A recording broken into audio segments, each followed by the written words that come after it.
ہمیں ہمیشہ یاد رکھنا ہے کہ ہمیں پیارے آقا کی خوشی منانی ہے، اور یاد رکھیے ہم ان کی خوشی منائیں گے، اس کی برکت سے رب ہمارے غموں کو خوشیوں میں بدل دے گا۔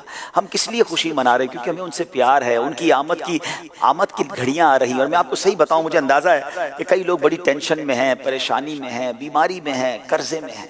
یہ وہ مہینہ آ گیا ہے جس میں انشاءاللہ بہت مجھے رب کی رحمت سے امید ہے کہ جو پیارے آقا کی رضا والے کام کر کے نبی پاک کی خوشی منائیں گے نا، انشاءاللہ رب کریم ایسے رحمت کے دروازے کھول دے گا۔ وہ بڑا کریم ہے، وہ بڑا رحیم ہے۔ ہم اس کی بارگاہ میں دعا کرتے ہیں کہ مولا یہ مہینہ ہمارے غموں کو خوشیوں میں بدلنے والا مہینہ بنا دے، ہماری بیماری کو صحت میں بدلنے والا مہینہ بنا دے۔ اے اللہ ہمارے جتنے پرابلمز ہیں اپنے کرم سے دور فرما دے، بلکہ یہ مہینہ ہمارے مکے مدینے کی حاضری والا مہینہ بنا دے۔ امیر اہل سنت نے پچھلے دنوں ایک اور بڑا پیارا ذہن دیا کہ نبی پاک کی بارگاہ میں مل کر ہم 12 ارب درود پاک کا تحفہ پیش کریں۔ اس کے لیے تمام عاشقان رسول کو آپ نے یہ ہدف دیا کہ ربیع الاول کے مہینے میں روزانہ کم از کم 1200 بار درود پاک پڑھیں۔ جتنے اسلامی بھائی ہیں، اسلامی بہنیں، ہمارے گھر میں جتنے بچے ہیں، سب کو اس کام پہ لگا دیں کہ سبحان اللہ میلاد کا مہینہ آیا ہے، ہم نبی پاک کو درودوں کے اور سلاموں کے گجرے پیش کریں، پیارے آقا کی بارگاہ میں یہ تحفہ پیش کریں۔ اور یقین جانیں، وہ کہتے ہیں نا ہم تو اپنی اوقات کے مطابق تحفہ دیں گے نا۔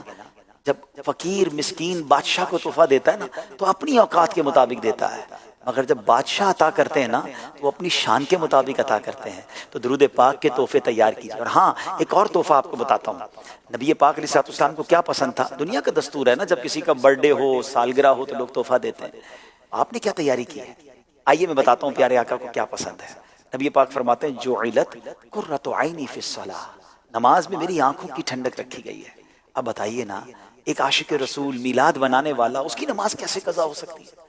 تو بس انشاءاللہ آج سے نیت کر لیں کہ 5 وقت پابندی سے نماز پڑھیں گے، اور یہ تحفہ نبی پاک کی بارگاہ میں پیش کریں گے۔ چہرے پہ داڑھی شروع کر دینا آقا کی بارگاہ میں تحفہ پیش کرنے کے لیے، سنتوں پر عمل کرنا شروع کر دیں، غلط کام چھوڑ دیں، بلکہ کوئی نوٹس کرے، ہم میں سے کسی کو کوئی نوٹس کرے کہ یار آپ نے 5 ٹائم نماز شروع کر دی، آپ نے غلط کام چھوڑ دیا، آپ نے جھوٹ بولنا چھوڑ دیا، تو وہ بتائے میرے آقا کے میلاد کا مہینہ آیا، میں نبی پاک کا امتی ہوں نا، تو بس میں نے آقا کا میلاد منانے کے لیے برے کاموں سے توبہ کر لی، اور اب میں اپنا آپ سجا کر میلاد بناؤں گا۔ تو اس بار وہ پنجابی میں کہتے ہیں نا ذرا وکھرے انداز کا میلاد بناتے ہیں کہ انشاءاللہ گھر بھی سجائیں، لائٹیں بھی لگائیں، پرچم بھی لگائیں، مگر اپنا آپ بھی سجائیں، ہمارے اندر بھی تبدیلی آئے، یہ میلاد ہمارے لیے ٹرننگ پوائنٹ بن جائے، یہ میلاد ہماری زندگی کا شاندار مہینہ ایسا بنے کہ ہم سدھر جائیں، نبی پاک کے سچے عاشق بن جائیں۔ تو انشاءاللہ اس بار دعوت اسلامی والوں کے ساتھ، مدنی چینل کے ساتھ، اور انشاءاللہ مدنی مذاکروں کے ساتھ مل کر اگر میلاد بنائیں گے نا تو آپ دیکھیں گے کہ آپ کے دل میں تبدیلی آ رہی ہے، انشاءاللہ آپ کے دل میں چینجنگ آ رہی ہے۔